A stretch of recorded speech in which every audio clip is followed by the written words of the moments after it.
আর যাওয়ার আগে তিনি পুরো ব্যাংক তার যে টাকা সাবার করে দিয়ে কেউ বলে 100 কোটি টাকা, কেউ বলে 200 কোটি টাকা, এগুলো নিয়ে চলে গেছেন। রক্ষক যদি হয় ভক্ষক, তাহলে মানুষ যাবে কোথায়? দর্শক, আমি এই বেনজির আর আজিজের কথা বলছি। দর্শক, যারা দুর্নীতির এমন কোন পয়েন্ট নাই যেটা তারা করে নাই। দর্শক, এই বেনজির আর আজিজকে নিয়ে গোলাম মাওলা রনি ভাই অনেক গুরুত্বপূর্ণ কিছু তথ্য দিয়েছে। দর্শক, যে তথ্যগুলো দর্শক আপনারা শুনতে পাবেন, তাই দর্শক ভিডিওটি সম্পূর্ণ দেখবেন এবং বেশি বেশি শেয়ার করে অন্যকে দেখার সুযোগ করে দেবেন। চলুন দর্শক, আমরা দেখে আসি গোলাম মাওলা রনি ভাই কি বলেছে। বেনজির দুর্নীতি দমন কমিশনের যে জাল, সেই জালের মধ্যে তিনি পড়ে গিয়েছেন। আর এই মুহূর্তের বাজারের যে খবর হলো, বেনজির দেশে নেই, সপরিবারে তিনি চলে গিয়েছেন গত 4 তারিখেই। তো এরকম কথাবার্তা। আর যাওয়ার আগে তিনি পুরো ব্যাংক তার যে টাকা সাবার করে দিয়ে কেউ বলে 100 কোটি টাকা, কেউ বলে 200 কোটি টাকা, এগুলো নিয়ে চলে গেছেন। এখন বাংলাদেশের মাটিতে ডক্টর বেনজিরের জন্য 100 কোটি টাকা, 200 কোটি টাকা এগুলো উঠানো নিয়ে যাওয়া, এগুলো খুব নস্যি। কিন্তু তার চেয়ে ভয়ঙ্কর যে কথাগুলো এখন আকাশে বাতাসে ঘুরে বেড়াচ্ছে, যে তিনি যখন বড় বড় পদে ছিলেন তখন ট্রাঙ্ক ভর্তি করে ডলার, বাংলা টাকা নয় ডলার, তিনি নিয়ে গেছেন, এরকম কথাবার্তা হচ্ছে।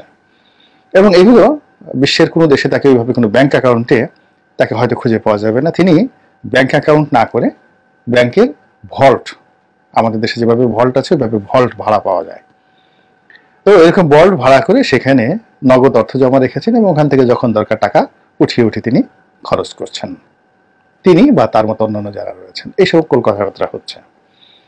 জেনারেল আজিজ সম্পর্কে বলা হচ্ছে যে বেনজিরকে যেভাবে দুর্নীতি দমন কমিশন তার জালের মধ্যে আবদ্ধ করে ফেলেছে, জেনারেল আজিজকেও একই প্রক্রিয়াতে দুর্নীতি দমন কমিশন তার বিরুদ্ধে তদন্ত করবে এবং একজন সম্মানিত আইনজীবী এই ব্যাপারে আবেদনও করেছেন। এবং দুর্নীতি দমন কমিশন খুবই স্ট্রং প্রতিক্রিয়া দেখিয়েছে যে যদি তাদের শিডিউলের মধ্যে জেনারেল আজিজের কোনো কর্মকাণ্ডকে বেআইনি বলে মনে হয়, দুর্নীতি বলে মনে হয়, তবে তারা ছাড় দিবেন না, ব্যবস্থা নেবেন। প্রথম দিকে সরকারের কয়েকজন মন্ত্রী বলার চেষ্টা করেছিলেন যে এই বিষয়টি সেনাবাহিনী তদারক করবে বা সেনাবাহিনীতে তার বিচার হবে, কিন্তু সেই জায়গা থেকে সবাই সরে এসেছেন। এখন জেনারেল আজিজকে সেনাবাহিনী থেকে আলাদা করার চেষ্টা করা হচ্ছে এবং বলা হচ্ছে যে এটা তার একান্ত ব্যক্তিগত কর্ম, এর দ্বারা সেনাবাহিনী কোনো ক্ষতিগ্রস্ত হয়নি এবং সেনাবাহিনী এর সাথে জড়িত না, এবং সেনাবাহিনী কেন এর দায় দায়িত্ব নেবে। কিন্তু বাস্তবতা হলো যে জেনারেল আজিজকে নিয়ে এবং বেনজিরকে নিয়ে আন্তর্জাতিক অঙ্গনে যে সমস্যা দেখা দিয়েছে, এই সমস্যা আমাদের ব্যাংকে সমস্যার সৃষ্টি করবে, ব্যাংকিং ব্যবস্থা, ইন্টারন্যাশনাল ব্যাংকিং ব্যবস্থায় সমস্যার সৃষ্টি করবে।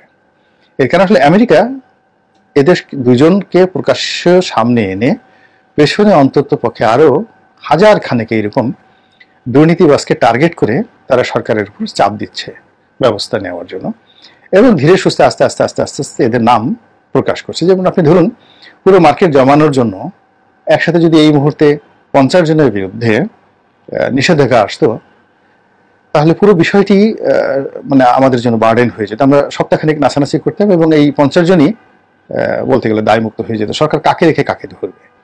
কিন্তু খুব কৌশল করে যখন একজন বেনজিরকে টার্গেট করা হয়েছে, হইচই পড়ে গিয়েছে। একজন আজিজকে যখন টার্গেট করা হয়েছে তখন চারিদিকে হইচই পড়ে গিয়েছে এবং এদেরকে ধরার জন্য জাল পাতা হয়েছে এবং এরা আলটিমেটলি এই জালের মধ্যে তারা কিন্তু পড়ে গিয়েছেন। তো পড়ে গিয়ে তারা আসলে নেক্সটে কি হবে সেটা নিয়ে আলোচনা করবে, কিন্তু তার আগে আমরা আমেরিকান যে কৌশল, সেই কৌশল নিয়ে বলি।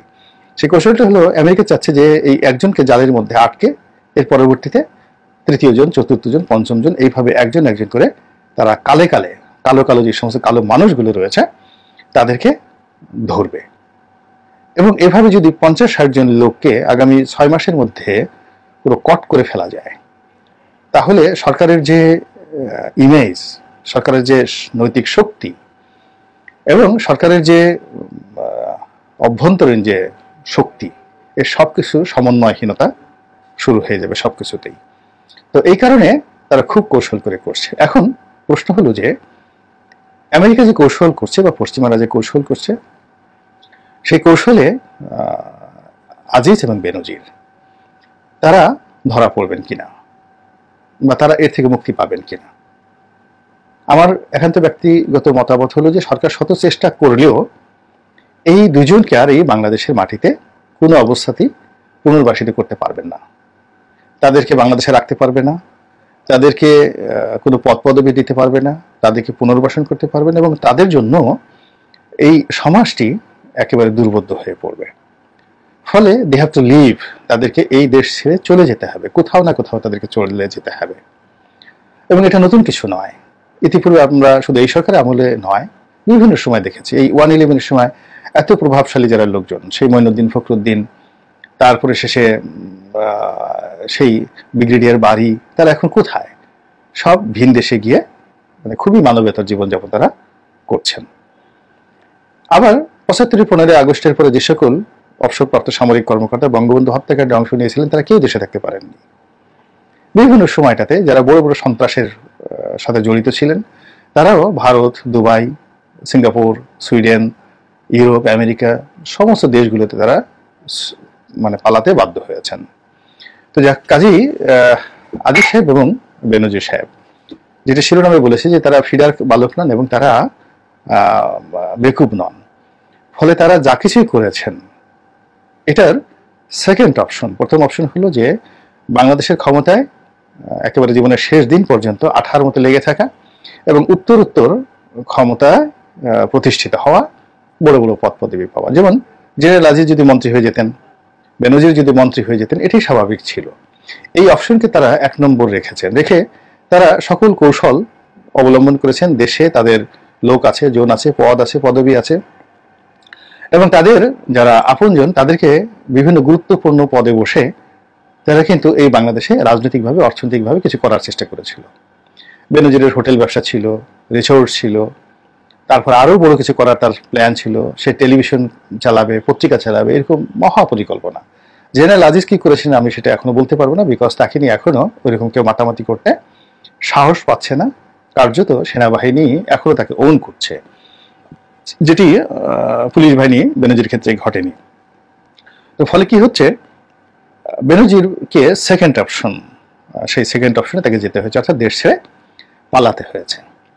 এখন দেখুন, দেশ ছেড়ে পালাতে গিয়ে তিনি যে কৌশল অবলম্বন করেছেন এবং তিনি যে বুদ্ধিমত্তা দেখিয়েছেন এবং ক্ষমতা দেখিয়েছেন, যে একটা টু শব্দ করার ক্ষমতা কারো ছিল না। তিনি একেবারে বীরের মতো বাংলাদেশ ছেড়ে চলে গিয়েছেন।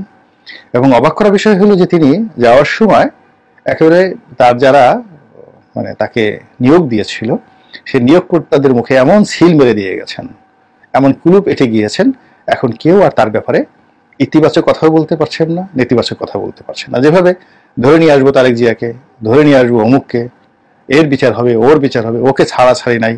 তো এই বিষয়গুলো নিয়ে কিন্তু যারা এই সকল বড় বড় কথা বলে, তারা একটিবারের জন্য কেউ বলছে না যে বেনজিরের ছাড় নাই, বেনজিরকে ধরছি তো ধরছি, একে দেখে দেব। আমি যদি জীবিত থাকি বেনজিরের বিচারে বাংলার মাটিতে হবে, কেউ কিন্তু এই কথা বলার সাহস এখনো পাচ্ছেন না। তো কি পরিমাণ সে দুধ খেয়ে বেনজির তার যে সিনা এটাকে উঁচু করেছেন, এটা কি বাঘের দুধ নাকি গন্ডা? দর্শক, গোলাম মাওলা রনি ভাই কতগুলো আপনাদের কাছে কেমন লেগেছে অবশ্যই কমেন্ট বক্সে জানাবেন। আজকের ভিডিও এই পর্যন্ত। ভিডিওটা ভালো লাগলে লাইক দিবেন এবং বেশি বেশি শেয়ার করে অন্যকে দেখার সুযোগ করে দেবেন। আসসালামু আলাইকুম।